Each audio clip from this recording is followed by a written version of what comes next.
Here is another question asked by Aryaman और question क्या है, इन द फिगर 10.104 इस फिगर को देखें, PQ and RS are the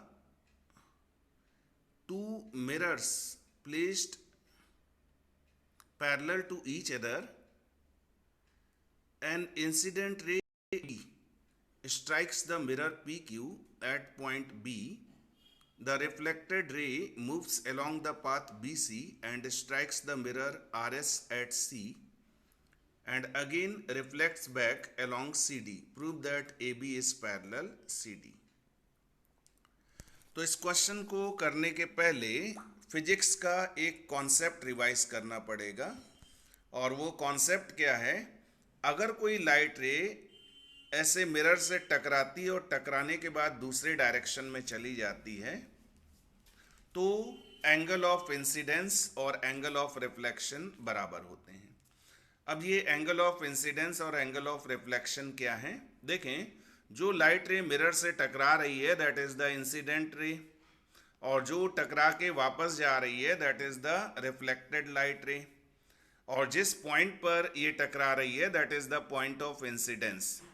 तो पॉइंट ऑफ इंसिडेंस पर बिल्कुल सीधी एक वर्टिकल लाइन बनाते हैं that is the normal at the point of incidence. Normal और इंसिडेंट लाइट रे इसके बीच में जो एंगल होता है उसको हम लोग एंगल ऑफ इंसिडेंस बोलते हैं, स्मॉल आई से रिप्रेजेंट करते हैं। नॉर्मल और रिफ्लेक्टेड लाइट रे के बीच में जो एंगल होता है उसको हम लोग एंगल ऑफ रिफ्लेक्शन बोलते हैं, स्मॉल आर से रिप्रेजेंट करते हैं। और रूल ये है I is equal to are, ठीक है। एंगल ऑफ इंसिडेंस और एंगल ऑफ रिफ्लेक्शन जो है बराबर होते हैं। इस रूल को लिखना पड़ेगा स्टार्टिंग में ही। चलो क्वेश्चन में आते हैं। सबसे पहले जो डायग्राम है उस डायग्राम को हम लोग ड्रॉ कर लेते हैं।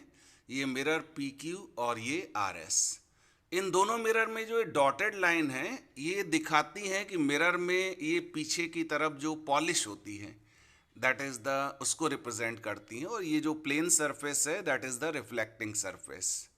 तो ये लाइट रे AB यहाँ पर टकराई, टकराने के बाद फिर ये BC पाथ में गई और नीचे जो मिरर है वो ऐसे उल्टा करके रखा हुआ है, उससे टकराई और टकराने के बाद फिर CD पाथ पर निकल गई। अगर यहाँ पर देखें तो एंगल 4 जो है that is angle of incidence और एंगल 3 जो है that is angle of reflection, ये दोनों आपस में बराबर होंगे। इसी तरह इस पॉइंट पर एंगल 2 जो है ये इंसिडेंट लाइट रे बन जाएगी, तो angle 2 is angle of incidence and angle 1 is angle of reflection और ये दोनों आपस में बराबर होंगे।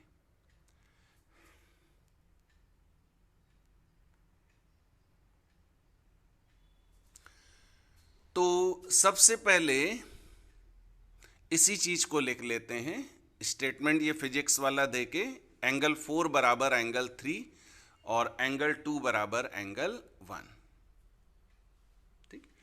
फिर इसके बाद देखें ये दोनों मिरर्स PQ और RS पैरेलल हैं और यहाँ पर BE जो है that is perpendicular on PQ और जो RS है that is perpendicular on CF जो है that is perpendicular on mirror RS और ये दोनों मिरर्स पैरेलल हैं। तो स्टेटमेंट दे के लिख देना है, सो BE और CF ये भी आपस में पैरेलल होंगे। अब इसके बाद डायग्राम के इतने हिस्से पर फोकस करें, दिस दिस एंड दिस, क्या एक Z बन रहा है? यस। और इसमें ये दोनों पैरेलल लाइंस हैं BE और CF और एंगल 3 और angle 2, these are angle 3 and angle 2, these will be alternate angles, ये alternate angles हैं, ठीक है ना। ये पैरेलल लाइंस और ये ट्रांसवर्सल, और अगर दो पैरेलल लाइंस को कोई ट्रांसवर्सल इंटरसेक्ट करती है then alternate angles are equal. So we can say angle 3 और एंगल 2 ये आपस में इक्वल होंगे, angle 3 is equal to angle 2, ठीक। नेक्स्ट देखें, एंगल 3 और 4 को हम ऑलरेडी बराबर प्रूफ कर चुके हैं, तो यहाँ पर एंगल 3 की जगह पर एंगल 4 लिख सकते हैं और एंगल 2 और एंगल 1 को भी बराबर प्रूफ कर चुके हैं, तो एंगल 2 की जगह यहाँ पर एंगल 1 लिख सकते हैं। तो यहाँ पर हो जाता है हमारा angle 4 is equal to angle 1। इसके बाद इन दोनों इक्वेशन को हम लोग ऐड कर देते हैं, तो इधर एंगल 3 प्लस एंगल 4 ऐड हो जाएगा और इधर एंगल 2 और एंगल 1 ऐड हो जाएगा। अब जरा डायग्राम देखें। एंगल 3 और 4 मिलके क्या बना रहे हैं? एंगल 3 और 4 मिलके पूरा एंगल ABC बना रहे हैं। तो यहाँ पर एंगल 3 प्लस एंगल 4 की जगह एंगल ABC आ जाएगा। और यहाँ पर देखें एंगल 2 और एंगल 1 आपस में मिलके पूरा एंगल BCD बना रहे हैं। तो यहाँ पर एंगल 2 प्लस एंगल 1 की जगह एंगल BCD आ जाएगा। तो अब ये एंगल ABC और एंगल BCD आपस में इक्वल हो गए। अब इसके बाद लगने वाली है converse of alternate angle theorem. Diagram को थोड़ा सा जूम कर लेते हैं।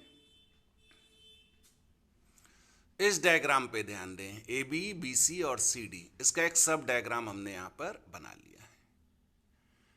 एंगल ABC और एंगल BCD को हम लोग बराबर प्रूफ कर चुके हैं, लेकिन ये अल्टरनेट एंगल्स हैं।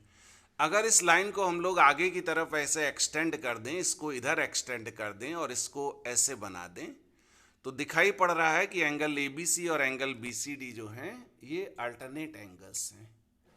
तो अब यहाँ पर converse of alternate angle theorem लगेगी। और converse of alternate angle theorem क्या है बोल देते हैं।